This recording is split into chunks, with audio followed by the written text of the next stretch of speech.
Hi friends, good morning. This is my 9th video. మన 8th వీడియోలో మనం omission of prepositions గురించి చెప్పుకున్నాం కదా. ఇప్పుడు దాని కంటిన్యూషన్. ఓకే ఫ్రెండ్స్,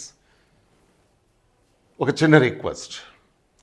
మీరు మా వీడియోస్ చూస్తున్నారు కానీ లైక్, షేరు, సబ్స్క్రైబ్ చేయట్లేదు. ప్లీజ్ దయచేసి వాటిని చేయండి. Okay friends, thank you. నా 8th video continuation is the 9th video. Now let us take the word abroad.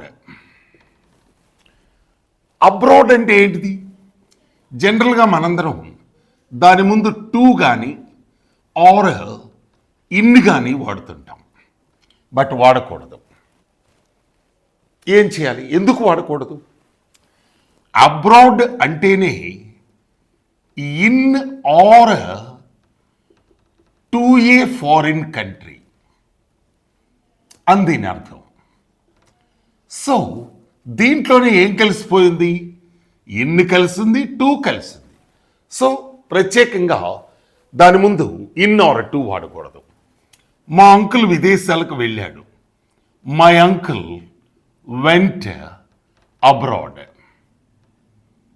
Abroad. My aunt lives abroad. అంతే, ఇలా చెప్పుకోవాలి మనం. అంతేగాని వాటి ముందు ఇన్ వాడకూడదు. Okay friends, now let us take another one. ఈ కంప్రైజెస్ అనే ఒక వర్డ్ ఉంది. కంప్రైజ్. ఈ కంప్రైజ్ తర్వాత మనందరం ఆఫ్ వాడుతుంటాం, కానీ తప్పది. ఎందుకని తప్పు అవుతుంది? కంప్రైజ్ అంటే కన్సిస్ట్ ఆఫ్, అంటే ఆఫ్ దాంట్లోనే కలిసిపోయింది. సో కంప్రైజ్ ఆఫ్ వాడకూడదు. మనం ఎగ్జాంపుల్ రాయాలంటే science comprises many branches of learning. Science comprises many branches of learning. ఇక్కడ కంప్రైజెస్ పక్కన ఆఫ్ వాడకూడదు.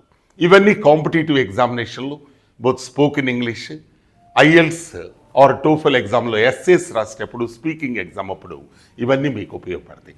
Okay friends, now let us take another. Order అనే వర్బ్ తీసుకుందాం. ఆర్డర్. ఆర్డర్ తర్వాత మనందరం కూడా, ఆర్డర్ అంటే ఏంటిది? This is a verb. Order, ordered, ordered, 3 forms of the verb. So ఈ ఆర్డర్డ్ తర్వాత మనం టు వాడుతుంటాం, లేదా ఆర్డర్డ్ ఫర్ వాడుతుంటాం. ముఖ్యంగా ఎక్కువ మంది ఆర్డర్ ఫర్ వాడతారు. ఆర్డర్ తర్వాత ఫర్ రాకూడదు. ఎందుకని? ఆర్డర్ అంటే అర్థం ఏంటి? Ask for. అంటే వీ ఆస్క్ ఫర్ సంథింగ్. మనం హోటల్కి వెళ్ళాం, కాఫీ తాగాం, కాఫీకి ఆర్డర్ ఇస్తాం. So we ask for coffee, that means we order coffee.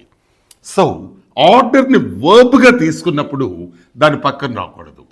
We ordered for coffee. So ఆర్డర్లోనే ఫర్ కలుస్తుంది. ఎలా? Order means ask for. So మనం ఏం చేయకూడదు? ఆర్డర్ పక్కన ఫర్ పెట్టకూడదు. బట్ ఆర్డర్ అనేటువంటిది మళ్ళీ నౌన్గా వాడతాం మనం. When you use order as a noun, you must use for. So order అంటే ఏంటిది? ఆజ్ఞాపించటం. ఆజ్ఞాపించుట అన్నప్పుడు అది వర్బ్ అవుతుంది. జస్ట్ ఆజ్ఞ, దాని పేరు ఏం పేరు? ఆజ్ఞ అన్నప్పుడు నౌన్ అవుతుంది. సో దీన్ని నౌన్గా తీసుకున్నప్పుడు ఫర్ వాడాలి. Example, we placed an order for IELTS books. IELTS books. So ఇక్కడ నౌన్గా తీసుకున్నాను నేను, అప్పుడు మీరు ఫర్ వాడాలి. ఆర్డర్ని వర్బ్గా తీసుకున్నప్పుడు ఫర్ వాడకూడదు. Okay friends, next let us take another word. మనందరం కూడా ఆపోజిట్ తర్వాత టు వాడుతుంటాం, తప్పు. My house is opposite to the post office అంటుంటాం, తప్పు. ఆపోజిట్ తర్వాత టు రాకూడదు. ఎందుకని? Opposite means next to. Opposite means next to. So మీరేం చెప్పాలి? My house is opposite the post office. Okay friends, ఇలా ప్రిపోజిషన్స్ని ఎలిమినేట్ చేయాలి. మళ్ళీ ఒకసారి చూద్దాం. అబ్రాడ్కు ముందు ఏం రాకూడదు? టు ఆర్ ఇన్ రాకూడదు. ఎందుకని? It already contains to and in prepositions in that. అలాగే కంప్రైజెస్ అండ్ ఆఫ్ రాకూడదు. ఎందుకని? Comprise means consist of. So దాంట్లో ఆఫ్ ఆల్రెడీ కలిసి ఉంది. అలాగే ఆర్డర్ తర్వాత ఫర్ రాకూడదు. ఇది వర్బ్గా వాడినప్పుడు ఆస్క్ ఫర్ అని దాని మీనింగ్. ఓకే ఫ్రెండ్స్, అలాగే ఆర్డర్ని నౌన్గా వాడినప్పుడు ఫర్ రావాలి. At the same time opposite to అనకూడదు. ఆపోజిట్ అంటే ఎందుకు టు రాకూడదు దాని తర్వాత? Because opposite means next to.